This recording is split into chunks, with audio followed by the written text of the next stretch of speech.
FBP, la conciergerie du label Féminin Prod.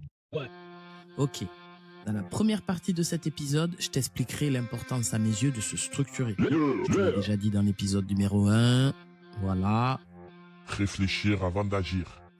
Attention quand même, ce podcast n'est pas destiné à te former, d'accord? Je te vends pas de formation, c'est pas le cas. Je te partage les dessous de la prod, en toute intimité.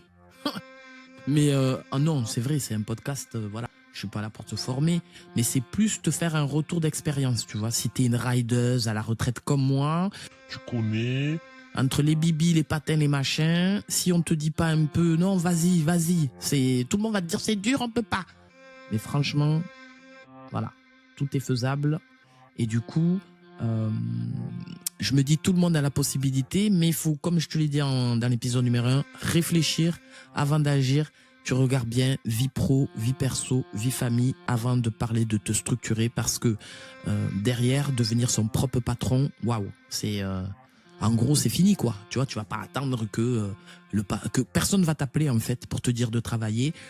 Personne va comment dire ça, te donner te rémunérer, si ce n'est la personne morale que tu vas créer. Et donc en fait, tu vas développer une forme de schizophrénie où la personne morale que tu as créée, donc toi, va parler à toi.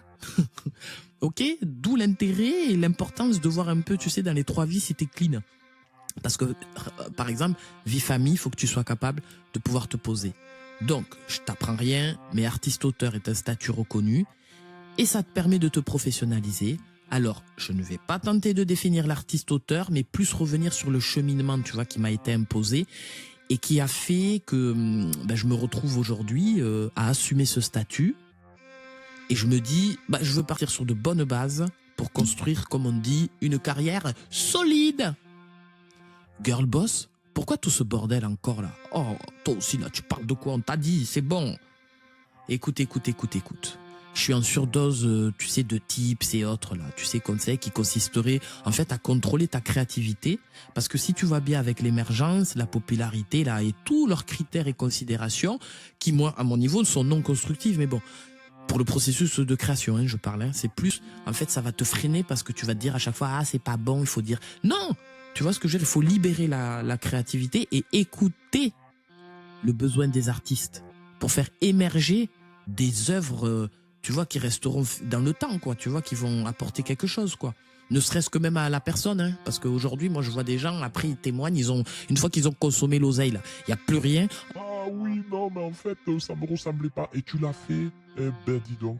En tout cas, comme je te disais, si tu essaies de t'éloigner un peu de ces considérations d'émergence et que tu reviens, comme je te le disais, artiste-auteur, c'est un statut, tu te dis, la dernière fois que mes ambitions littéraires ont fait leur coming out, j'avoue que j'ai ressenti cette âme de missionnaire en quête, tu sais, de ce paradis déchu qu'est le monde de l'art dans son ensemble. Ami Colombe, cette fois-ci, l'accueil se fera sous encyclopédie, charte et autres fondements constitutionnels. Oui, je sais, corporate. Je pense à toutes ces carrières, tu sais, passées à côté de l'idée même de valoriser ce que l'esprit crée avec solennité. Tu vois ce que je veux dire? C'est ça aussi, c'est que moi j'aime bien prendre le temps de parler avec les aînés, même de parler avec les artistes tout court, de m'intéresser un peu à leur parcours, parce que tu te rends compte que parfois, le savoir est vraiment une arme. Donc les épreuves, c'est vrai, elles forgent l'être humain, mais le challenge, aïe, c'est dame, c'est que si ton stylo est aiguisé et que tu es prête à séquencer tes émotions sur fond de BPM, compressé parfois à l'excès, je le concède, quand tu y penses, artiste-auteur, c'est le statut le plus complet pour un créatif multicasquette. Moi, je trouve. Imagine, du texte, il fait vivre les mots devenus sons et répandus au-delà des ultrasons pour former une œuvre. Moi, je trouve ça incroyable, tu vois. Alors oui, définis ton ikigai, ta raison d'être. Moi, je trouve que c'est mieux pour comprendre ce qui te motive, tu vois, à écrire. Et c'est déjà beaucoup. Me dis pas que c'est tout, c'est déjà beaucoup. Connaître et se réapproprier les raisons les plus profondes, tu vois, qui t'ont poussé à donner, tu vois, aux autres. Non, je rigole, mais qui t'ont poussé, parce que tout le monde n'aime pas ou n'a pas envie d'écrire. Donc, si tu vas vers ça, c'est qu'à un moment donné, tu vois, oups. Ce n'est pas un essai ou autre prémisse d'insurrection, mais bien le début d'une carrière. Non, trêve de plaisanterie. Prenons mon cas. à tes yeux, c'est peut-être une séance psy audio, scénarisée, Girl boss, tu n'as pas compris?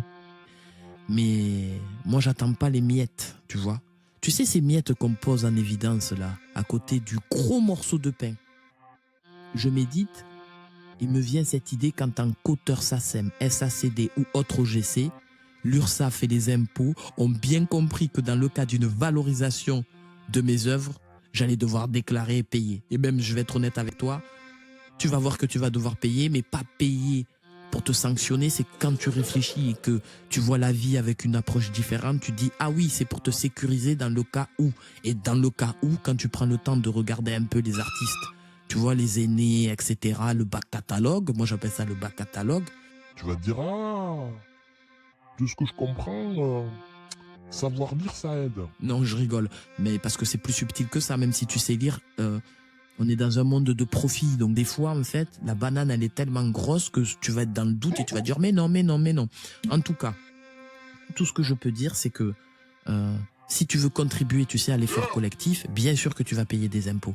Donc, il faut déjà que tu comprennes un peu peut-être comment le système va se passer pour savoir jusqu'où tu es prêt à aller, ce que tu vas faire. Par exemple, moi, je peux pas être une commerciale, une VRP, tu vois, de la musique. Ça, c'est pas possible.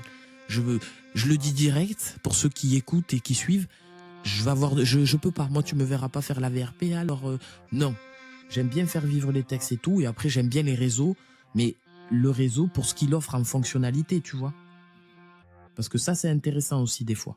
Moi, ce qui me plaît, en fait, avec les réseaux sociaux, c'est que si tu es un créatif, pour toi, c'est du pain béni parce que c'est des fonctionnalités qui peuvent te permettre de, en fait, donner vie à ta créativité. Et du coup, bah, je me dis, ok, let's go. Raison pour laquelle, et je t'expliquerai ça aussi, je développe un peu plus, un peu mieux, ce que je fais derrière la prod, d'où FBP, la conciergerie. Et tu auras l'occasion de suivre un petit peu les choses. Mais je trouvais intéressant de t'expliquer parce que là, tu arrives sur la chaîne YouTube, il n'y a pas d'abonnés, tu vois écrit conciergerie du label Féminard Prod, tu te dis, mais elle se prend pour qui celle-là? Ben viens écouter le podcast et tu vas voir. J'ai de l'esprit comme mes consoeurs. Donc voilà. Let's go. Que la ride continue. Girl boss, tu n'as pas compris?